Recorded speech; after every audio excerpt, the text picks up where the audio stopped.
Olá, meus alunos, minhas alunas. Estou aqui para mais uma aula. Hoje a aula é sobre marketing de consultório. Eu sou Jusemar Honório, professor de terapia familiar sistêmica. Tenho um curso de formação online chamado Formação Sistêmica Online. Atuo há 28 anos como psicólogo clínico e mais de 15 anos formo terapeutas familiares sistêmicos. Nossa aula hoje sobre marketing consultório, eu vou dar umas dicas muito boas para vocês, mas não são fórmulas nem segredos mágicos e não são uma possibilidade de você encontrar o segredo do sucesso, né? Eu não acredito em fórmulas mágicas nem segredos do sucesso. Eu quero ser realistas com vocês, eu quero contar para vocês de uma experiência minha pessoal, que é a minha experiência. E você pode usar a minha experiência como referência, como modelo.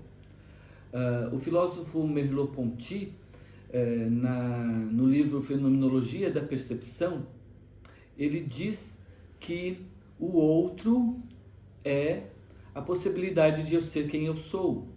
Então, os outros são a minha inspiração. Então, é isso que eu quero fazer para vocês hoje. Trazer para vocês a minha inspiração, né? Eu quero inspirar vocês num planejamento estratégico para o consultório. Quando se fala em marketing dentro da psicologia, a gente sempre fica muito cuidadoso e a gente tem medo de não cair nesses chavões e clichês ou nestes cursos que oferecem fórmulas mágicas. E também não cair numa apelação, né, vendendo coisas e criando uma necessidade obrigatória, como se nós estivéssemos tentando manipular pessoas para fazerem terapia. Não é dessa forma. Nós estamos aqui nesse curso, nós vamos falar de planejamento para o consultório. Eu começo falando para vocês de uma primeira questão, que é a questão burocrática. Eu não vou parar aqui muito tempo para falar sobre burocrático, só vou trazer alguns pontos rápidos, porque eu vou trabalhar com vocês sete pontos, 7 itens importantes no planejamento estratégico. E por final, se você ficar até o fim, e você vai ter uma surpresa, porque lá no fim do curso, dessa aula, eu tenho uma ideia que eu trabalho, que é uma ideia que eu chamo 5-15 infinito, que é uma técnica que eu fui elaborando, né, a partir da minha experiência de clínica. E eu vou explicar essa técnica aqui hoje, né?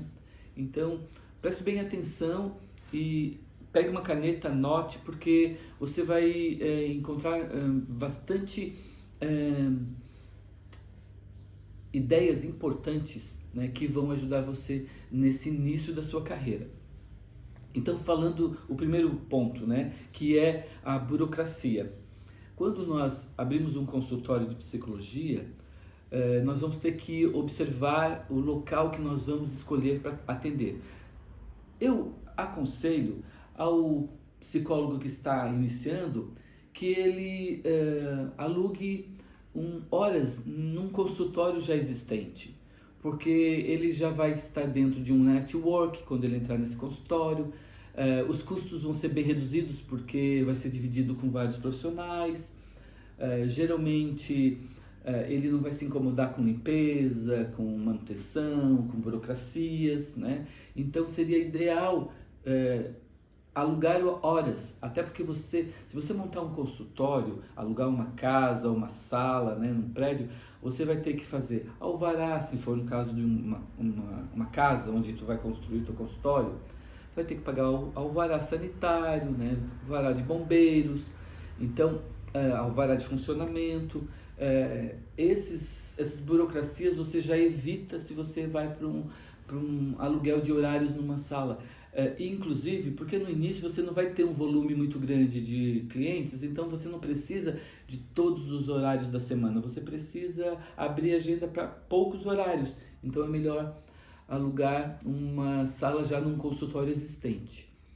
Mas para quem for alugar sala em prédios ou em salas comerciais, eu acho também muito bom, porque esses lugares já têm habites, já tem alvará sanitário, alvará de funcionamento, então já é uma burocracia diminuída. No caso, quando você aluga uma casa só para você, e você vai formar a sua clínica, que daí é mais ousado, né? E também é super válido, né? Quem tem essa vontade, e eu super apoio, né?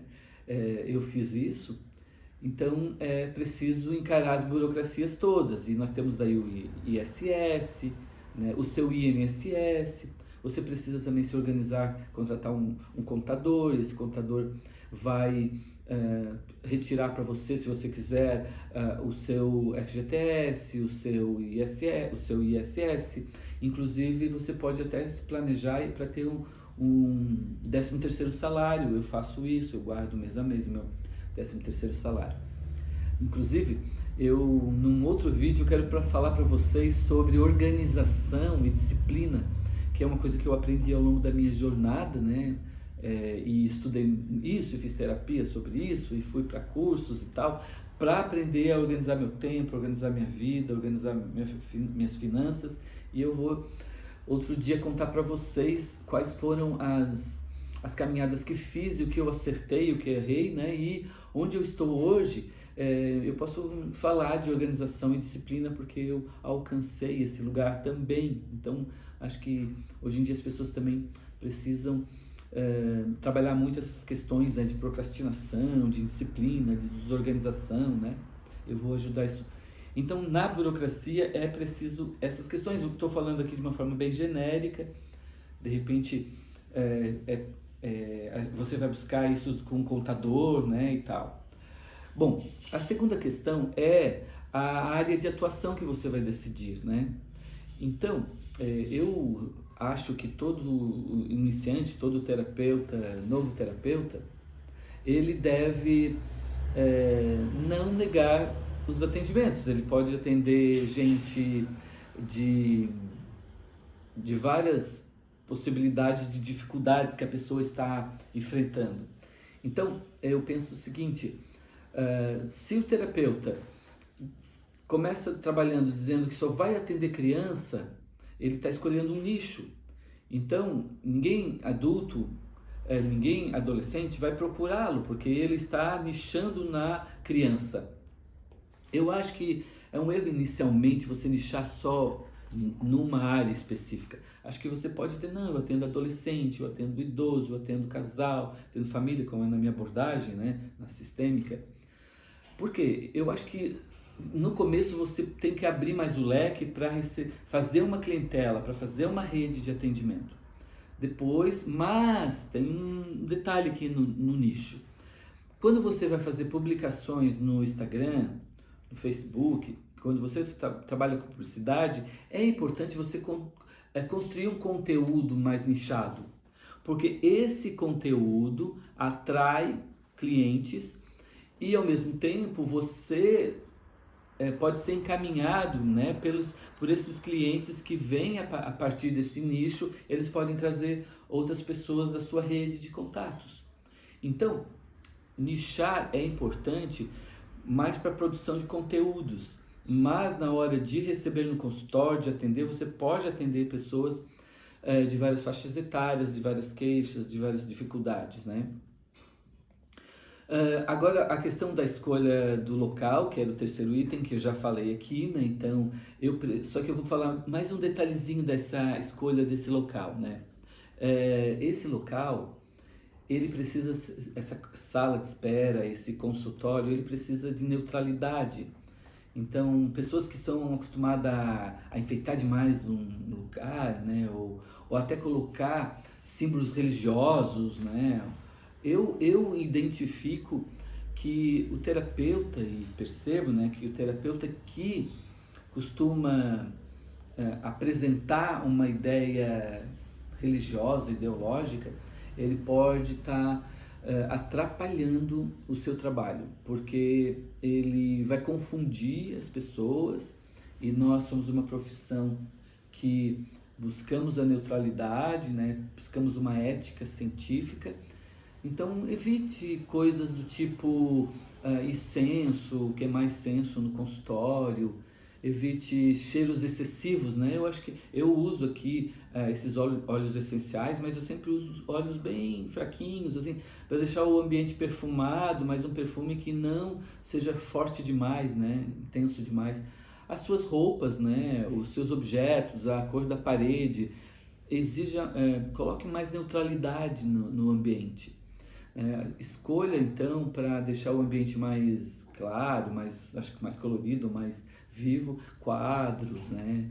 Poucos objetos. O minimalismo na clínica é importante porque ele mostra que você vai se adaptar e vai dialogar a partir da demanda do cliente, não você vai impor, né, uma realidade, um estilo, uma ideia, né, uma ideologia através das suas cores, dos seus objetos. Eu quero dizer aqui para vocês claramente isso, assim, o terapeuta precisa passar uma neutralidade científica, e para isso ele não precisa se identificar com nenhum tipo de ideologia, né? Então, acho que é bem importante, quanto mais discreto, né, quanto mais neutro, quanto mais limpo é o ambiente, o consultório fica agradável e confortável para qualquer pessoa. Depois, o terceiro, na verdade o quarto ponto, né, porque eu falei que o primeiro ponto é burocracia, o segundo ponto é a área de atuação, né, o terceiro ponto é a escolha do local, e agora o quarto é o marketing que começa dentro da faculdade. Para quem ainda está estudando, fazendo a faculdade de psicologia, eu digo para vocês que o psicólogo ele começa fazendo o seu nome, criando o seu perfil profissional, né, a sua persona profissional, dentro da universidade. Como ele escreve os artigos, como ele faz os trabalhos, o tipo de engajamento que ele tem nos atendimentos clínicos no estágio, como ele lida com os professores. Então, a tua postura profissional, o teu marketing começa lá na sala de aula, junto com os colegas e com os professores. A tua participação, né, o teu envolvimento. Futuramente, esses colegas e esses professores serão os teus primeiros encaminhadores, né? Então, eu digo que o nosso marketing começa na nossa postura como aluno na faculdade. E claro que sim, a nossa postura diante da vida, das relações, né? Todas as pessoas que eu convivo, a minha atitude, meu jeito de agir diante da vida, né? O estilo que eu estou desenvolvendo com responsabilidade a minha carreira, vai determinar muito do meu marketing. O quinto item é o que eu chamo de pós-graduação, que seria os eventos que vão depois da graduação, né? Que é a supervisão que eu estou fazendo quando começo a atender, propriamente as reuniões que eu participo de grupos de estudos, propriamente uma formação que eu estou fazendo em psicoterapia, todo o network que eu vou construindo nesse profissional, que é o que nós podemos chamar de autodesenvolvimento, né? Onde é que eu estou fazendo meu autodesenvolvimento, né? Como que eu estou trabalhando meu autodesenvolvimento. Depois, no planejamento estratégico que eu vou fazer aqui com vocês, eu vou aprofundar mais essa questão do nosso autodesenvolvimento. Então, esse é o nosso quinto item. Como eu participar de eventos, eu participar da categoria, né, de cursos da categoria, e inclusive a própria formação, né? O sexto elemento eu chamo de relacionamento interpessoal, porque eu acredito que um psicólogo bem-sucedido, ele é uma pessoa que tem uma facilidade de desenvolver relações.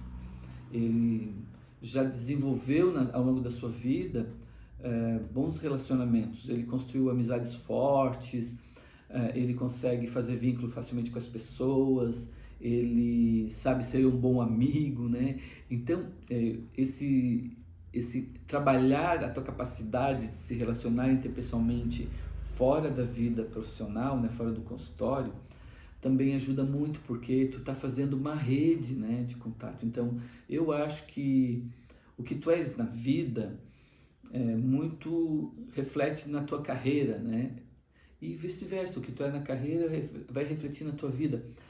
Eu penso que quando nós somos muito congruentes, somos muito verdadeiros, o que é dentro é fora, então aquilo que a gente trabalha no nosso consultório, a gente já trabalhou consigo, aquilo que a gente costuma ter de conceito para os nossos clientes são conceitos também que nós praticamos, como se, não que eu estou querendo dizer que os terapeutas precisam ser pessoas mais resolvidas e perfeitas, e não, mas os terapeutas precisam ter passado por jornadas de terapia, porque como é que eu vou vender um produto que é o atendimento clínico se eu não comprei esse produto, se eu não usei esse produto, né? Se eu não valorizo esse produto.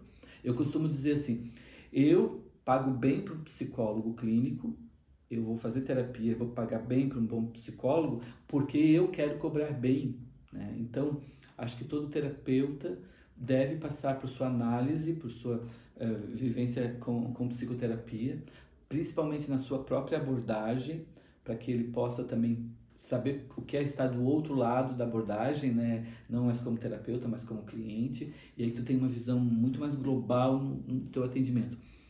Então, só que eu quero também estar falando para vocês que o terapeuta, quando ele consegue vivenciar a própria experiência daquilo que ele trabalha no consultório, ele vai ter muito mais consistência, né? É como eu sempre digo, me contratam para falar numa empresa sobre a importância das pessoas ficarem fazendo hora extra até mais tarde na empresa. E eu acredito na minha cabeça aqui que isso é uma exploração, mas eu vou dar uma palestra sobre isso. Eu não vou ser convincente, porque eu não acredito que isso é bom para os funcionários. Não é bom para uma pessoa ficar até muito tarde trabalhando excessivamente, sempre fazendo horas extras. E aí eu vou lá fazer todo um convencimento, todo um discurso sobre algo que eu não acredito. Então é isso que eu quero dizer. Eu devo trabalhar na minha abordagem, naquela abordagem que eu me identifico, que tem a ver comigo, né? Então escolher uma abordagem, vivenciá-la, fazer terapia, fazer supervisão, isso vai ajudar muito. Então, o relacionamento interpessoal passa por isso. Quanto mais eu sei me relacionar lá fora com uma postura ética, profissional, e que eu sou uma referência naquilo que eu faço, que eu digo, né? Que o discurso, a minha narrativa tem coerência com a minha prática, mas a atuação minha será muito melhor, né, como profissional. E o sétimo item, então, é propriamente o planejamento estratégico que eu começo agora. Essa é a parte que eu acho que é a cereja do bolo, né?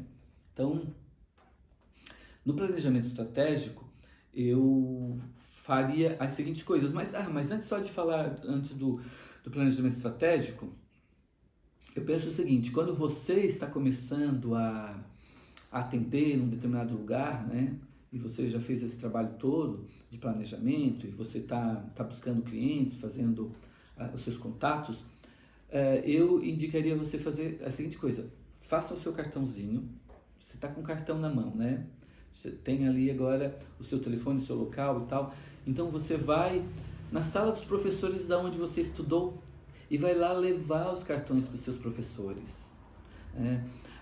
Pega e vai na comunidade onde tem determinados grupos, por exemplo, um grupo de idosos que tem na comunidade, ou um determinado encontro que houve de mulheres, ou você participa de uma determinada fé, ou você tem um salão de beleza que você usa muito, vá e deixe seus cartões. Visite as pessoas que você confia e deixe seus cartões, né? E eu vou falar sobre isso e a importância também por final, né, de uma formação continuada. Você não pode estacionar, né, paralisar, porque você vai ficando repetitivo, você vai vendo que as técnicas, elas vão desaparecendo com o tempo da sua vida, porque elas vão falhando, você não vai acreditando mais nelas, todas as teorias e técnicas, elas desaparecem com o tempo. E quanto mais você então estuda e revê, você vai se reformando, você vai reconstruindo as ideias. Então, fazer esse trabalho de formação continuada é a possibilidade de você poder questionar o seu trabalho, reformulá-lo, você abrir novos horizontes, encontrar novos caminhos, e você vai estar sempre se aprimorando, e quando você percebe, a sua vida profissional estará tão intuitiva e, vamos dizer, espontânea, que nem parece que você está usando uma teoria ou você está usando uma determinada técnica, porque ela já vai fazer parte de você, né? Porque você está tão envolvido com estudos e leituras que aquilo já é a sua vida, né? Já é a sua postura profissional. Então, a importância da formação continuada. Agora, falando sobre o planejamento estratégico, eu digo para vocês que você pode fazer o planejamento estratégico em 3 etapas. É óbvio que eu não vou, né, nessa aula aqui, conseguir passar tudo para você, mas é uma boa parte. E se você um dia quiser melhorar esse planejamento estratégico, pode ligar para mim lá no meu consultório e a gente pode fazer com você uma mentoria, mostrando para você passo a passo desse planejamento. Mas o que eu vou passar aqui para você já dá de fazer muita coisa e já é bem bacana. Eu tenho alguns instrumentos que eu utilizo, os meus alunos, eu ofereço gratuitamente, quem é meu aluno, passar por esse planejamento estratégico antes de começar a clínica, né? Então, eu tenho muita experiência para ajudar os alunos nisso. Então, se alguém de vocês que está ouvindo esse vídeo quiser fazer isso, me ligue, né? Entre em contato pelo meu WhatsApp lá na minha clínica e a gente disponibiliza um horário para fazer esse planejamento. Então, como é que é? Eu trabalho em 3 elementos. Eu acho que o elemento é a missão, o objetivo e as metas. Simples assim, missão, objetivo, metas. A missão é uma coisa complexa de construir e precisa de tempo. Não vou trabalhar aqui a missão, mas a missão eu sempre tenho que pensar assim, quais as qualidades que eu tenho que descrever essas qualidades e como que através dessas qualidades, como que eu vou chegar aos meus objetivos. Daí, quais os objetivos que eu tenho, né? A missão é sempre o ideal, né? Aquilo que eu imagino de melhor para minha carreira. Então, eu digo que assim, com as qualidades tais, né? Através das habilidades, eu vou alcançar tais objetivos. Seria mais ou menos isso a missão. Mas quem for fazer esse planejamento comigo, eu posso daí tirar um tempo legal para construir com vocês, porque eu faço 3 perguntas e respondendo essas 3 perguntas a gente consegue fazer a missão. Que é quais essas qualidades, como que eu descrevo essas qualidades, quais os objetivos que eu tenho. Se eu conseguir escrever isso, eu consigo construir a missão. O objetivo é simples e claro. O objetivo é quantos clientes eu quero ter num determinado tipo de tempo e quanto eu quero ganhar por mês. Qual é o meu valor mensal, né? Eu costumo dizer que é importante que o terapeuta diga, olha, eu quero atender no primeiro semestre, eu trabalho por semestre. No primeiro semestre eu quero atender, alcançar, até o final do primeiro semestre, alcançar 15 clientes por semana. E eu quero fazer com esses 15 clientes por semana R$ 1.500. No total eu quero chegar no final do mês ganhando 6.000. Aqui eu estou colocando que eu quero ter 15 clientes a R$ 100. Então eu vou ter 1.500 semanalmente. no mês 4 vezes 1.500 eu tenho R$ 6.000. Então, eu coloquei aqui no objetivo claro e prático quantas pessoas eu quero atender, que valor que eu quero praticar e em quanto tempo eu quero chegar nesse 15 clientes.